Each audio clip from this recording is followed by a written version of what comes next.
오늘 우리에게 주신 하나님의 말씀 보도록 하겠습니다. 레위기 10장 12절로 20절 말씀입니다.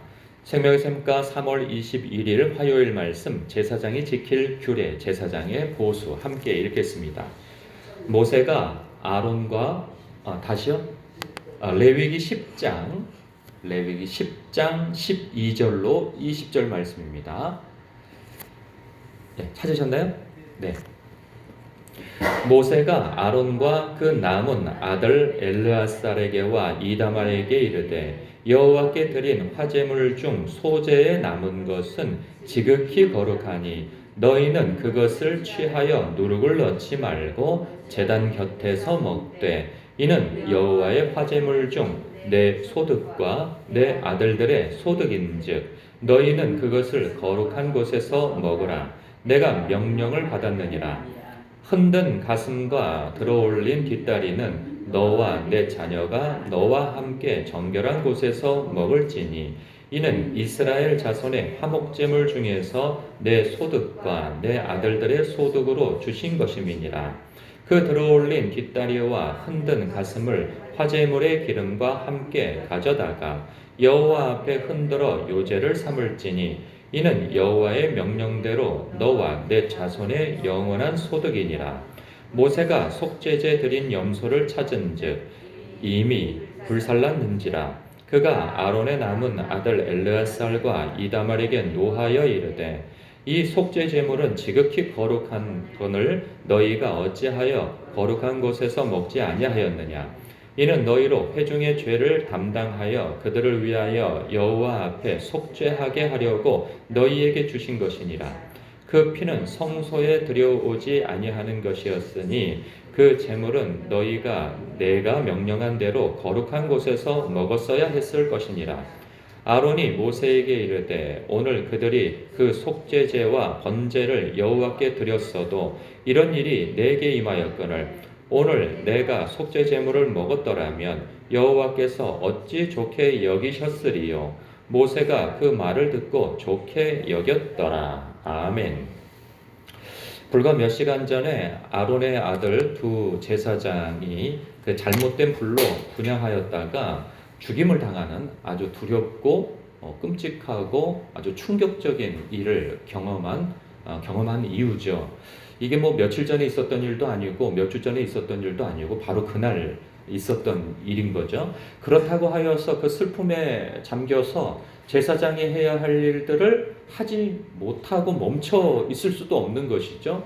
제사장의 일은 계속되어져야 하는 것입니다. 백성들이 이제 하나님 앞에 드리는 제물이 있고 제사 어떤 속죄함이 있어야 하는 또 번제가 있어야 하는 그런 일들은 계속 이루어지죠. 그래서 미뤄둘 수 없어서 모세가 그 이후에 있을 제사의 규례에 대해서 다시 언급을 합니다. 혹여라도 그 두 조카가 그렇게 잘못된 제사를 드리다가 죽임을 당할까 또 죽임을 당할까 싶은 그 부정한 짓을 하게 되어질까 싶어서 노파심에 또다시 당부하게 되어지는 거죠. 그래서 소제와 화목제에 대한 언급을 합니다. 12절부터 13절은 소제의 규례를 잠시 언급하면서 제사장의 몫이 어떤 것인지를 분명히 일러줍니다.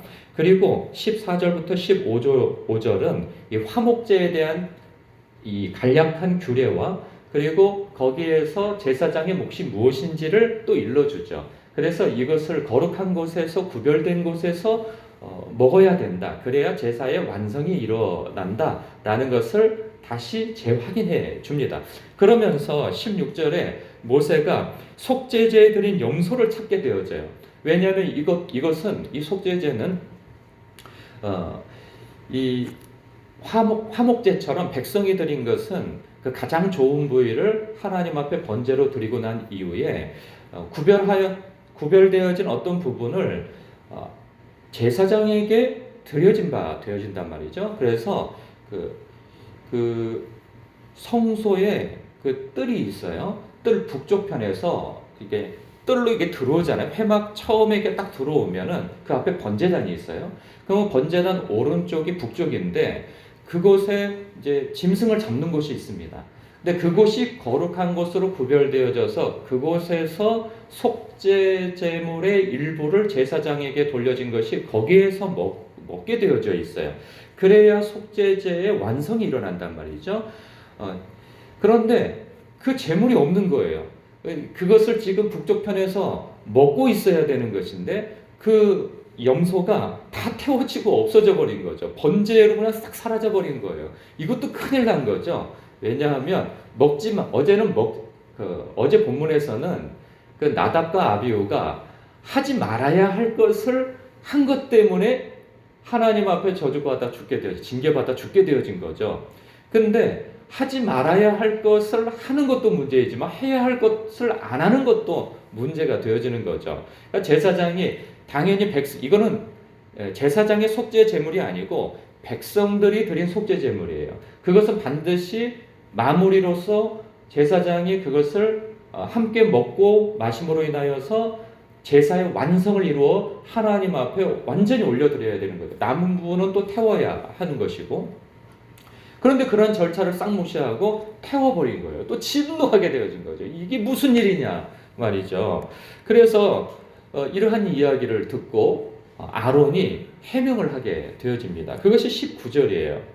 아론이 모세에게 이르되 오늘 그들이라 하면은 자신의 아들들이자 제사장 2명이죠. 아침인지 낮인지 그가 잘못된 그 불을 들였다가 죽게 되어진 사람들이죠. 이들이 그 속죄제와 번제를 여호와께 드렸어도 이런 일이 내게 임하였거늘 오늘 내가 속죄 제물을 먹었더라면 여호와께서 어찌 좋게 여기셨으리요? 라고 얘기를 하는 거예요.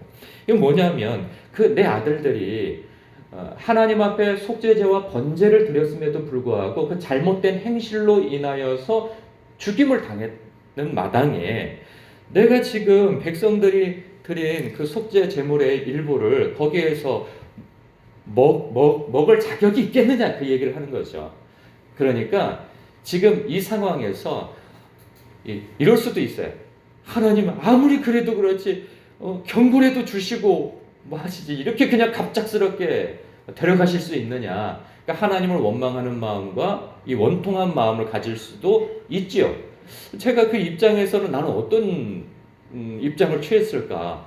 제 아들이 만약에 다 성장해가지고 목회자가 되어졌는데 설교단에서 갑자기 그냥 이 심장마비로 죽었다든가 어떤 잘못된 일로 인하여서 기도했더니 그거는 내 아들이 뭘 잘못했기 때문에 내가 징계하였노라 라고 내가 또 알게 되어졌어요. 그렇다 하더라도 저라면 그 상황에서 어떤 입장을 취했을까 싶은 생각이 들더라고요. 이거는 정말 너무 사실 끔찍한 얘기고 충격적인 일 아니겠어요.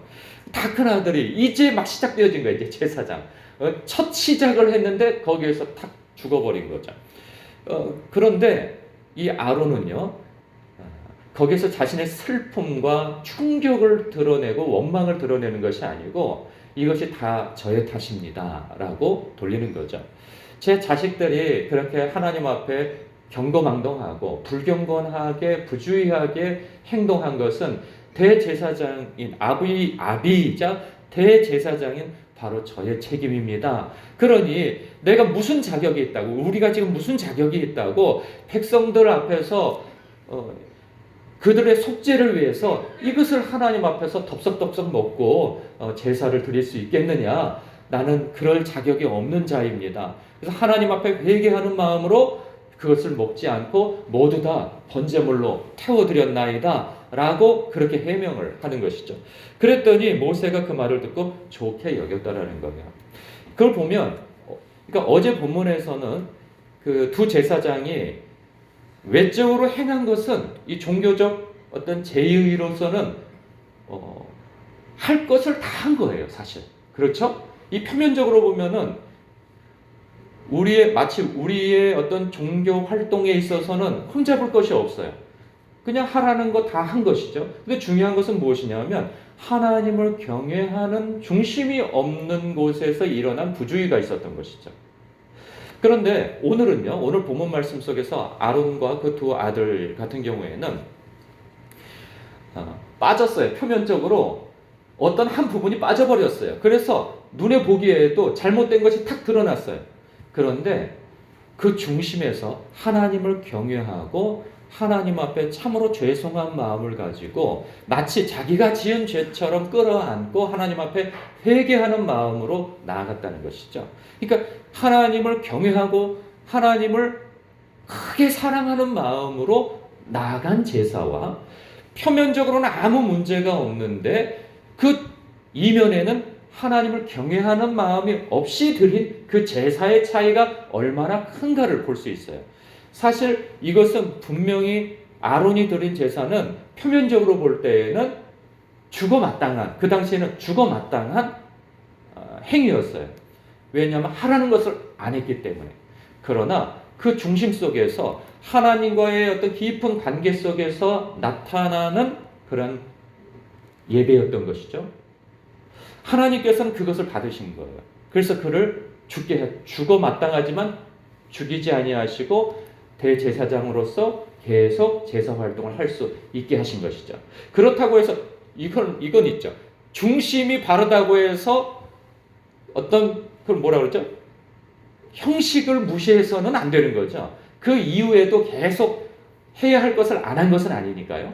그 이후에는 분명히 해야 할 것을 바로 해 나갔지만 어떤 때에는 하나님 앞에 참으로 이렇게 중심으로서 마땅히 해야 할 것을 하지 않을 수밖에 없는, 안 할 수밖에 없는 그런 상황도 있다 하는 거예요. 이것은 무엇이냐면 하나님이 참으로 인격이라 하는 부분인 거죠. 인격이시기 때문에 인격과 인격으로서의 교제가 있어야 된다는 말씀을 드리고 싶은 거예요. 그래서 이런 부분에 있어서 이런 묵상 포인트가 있다는 생각이 들어요. 우리도 어느 순간에 늘 똑같은 자리, 똑같은 시간, 똑같은 예배를 반복해서 드리다 보면 어느 순간에 우리가 중심이 없이 그냥 어떤 관성에 이끌려서 내 몸이 그곳에 있어야 되는 그러한 예배가 되어진단 말이죠. 안 드리는 것보다 드리는 것이 낫지만 그렇다고 해서 중심 없이 껍데기만 와서 앉아있게 되어지는 것도 분명 옳은 것이 아니라 하는 부분에 있어서 우리가 신앙의 긴장감, 영적 각성이 필요하고요. 또 한 부분에 있어서는 우리는 하나님 앞에 또 이 묵상 포인트로서 이것이 있습니다. 뭐냐면 우리가 하나님 앞에 은혜 받는 중심이 있어요. 태도가 있어요. 그것이 무엇이냐면 주님 나는 죄인이로소이다. 나를 불쌍히 여기소서 하는 그 마음과 태도가 있어야 한다는 것이죠. 이것을 놓쳐버리면 이 은혜의식이라는 게 있거든요. 자격 없는 자에게 베푸신 하나님의 호의, 구원을 우리가 받은 것인데 그 구원은 하나님 앞에 받은 호의는 우리가 자격이 없을 때 받았다는 인식이 바로 은혜의식인 겁니다. 그런데 이 은혜의식이 언제 망각되어지냐 하면 내 주변에 있는 어떤 잘못된 사람들에 대해서 이렇게 비판의식이 생겼을 때인 거예요. 비판의식이 다 나쁜 것은 아니에요. 그런데 뭐가 나쁜 것이냐 하면 이런 사람들이 있어요. 아니 교회가 그래서 되겠냐고. 오늘날 교회 다 썩었다고. 오늘날 목회자가 진정한 목회자가 있냐고. 목회자들은 다 사기꾼이고 거짓말쟁이고 다 썩었다고. 오늘날 제대로 된 직분자가 있냐고. 교회가 다 썩었고 성도가 다 엉망진창이며. 그 얘기를 들어보면 본인만 의로워요. 항상. 본인은 의롭고 주변에 있는 모든 교회와 목회자와 성도들은 다 잘못되어져서 오늘날 심판받아 마땅하다는 거죠.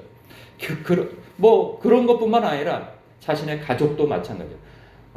남편이나 아내나 자식들이나 부모나 할 것 없이 자신을 제외한 모두가 다 썩었고 모두가 다 잘못된 것이냐 그렇게 비판을 하고 마치 하나님 앞에 그렇게 성토를 하는 것처럼 이야기가 되어진다면 그것은 무엇인가 큰 문제가 있는 거죠. 그 사람도. 왜냐하면 하나님 앞에 자격 없는 자가 본인이라고 하는 사실을 늘 망각하면서 나는 떳떳하고 의로운데 다른 사람들이 그렇지 못하다는 이 선지자적 의식을 가지고 늘 세상을 향하여서 교회를 향하여서 주변을 향해서 손가락질만 하고 있다면 또 원망을 하고 있다면 그것은 하나님 앞에 올바른 태도가 아니라 하는 것이죠. 여러분 하나님 앞에 쓰임받는 지도자는요 어찌 보면 느헤미야와 같은 사람인 거죠. 그리고 에스라 같은 사람이죠. 왜? 백성이 범죄하고 죄지었는데 그 백성을 끌어안고 자신이 마치 죄 지은 것처럼 나와 내 아비의 집이 범죄하였나이다 하면서 회개한 사람들이거든요. 그러한 사람을 통해서 하나님께서 일하시는 거죠. 은혜를 베푸시는 거죠. 예수님도 그렇지 아니하셨습니까? 당신이 죄가 있으셨습니까? 그렇지 않으셨어요. 그러나 네가 한번 그 십자가에서 내려와 봐라. 그러면 내가 너를 믿겠다. 너 자신도 구원하지 못하면서 누구를 구원한다고 그러냐? 그러면서 조롱을 합니다. 그런데 예수님께서는 아버지께 그런 기도를 하시죠. 아버지요, 저들이 자신들이 지금 무슨 말을 하는지 무슨 짓을 하는지 알지 못해서 저러나이다 하고 주님께서는 그 대속의 십자가를 지시고 죽으신단 말이죠. 그 예수님께서 제자들과 모든 성도들을 향하여서 누구든지 나를 따르려거든 자기를 부인하고 자기 십자가를 지고 나를 따라야 할 것이라 그리 말씀하신다 말이죠. 근데 우리에게 있어서는 어느 순간에 자기 부인은 없고 늘 다른 사람을 부인시키려고 하는 데에 우리가 앞장서는 것이 큰 문제란 말이죠. 이러한 때에 하나님께서 그런 마음이 드실 것 같아요. 야, 네가 더 큰 문제이다. 네가 더 큰 문제야. 라고 근심하실 듯 싶어요. 그래서 뭐 여러 번 얘기를 하는 게 아니라 묵상하다 보니까 제가 저 자신이 그런 생각이 들어서 그렇습니다. 이 두 개의 묵상 포인트를 여러분 붙잡으시고 기도하시기 바랍니다. 그리고 이 말씀을 가지고 주님, 내가 죄인이로소이다. 나를 불쌍히 여기소서 하는 마음을 가지시고 그리고 중심의 예배를 드리는 그런 영적 각성이 저에게 있게 하옵소서라고 주님 앞에 나아가시는 여러분 되시길 주님의 이름으로 축복합니다. 기도하겠습니다.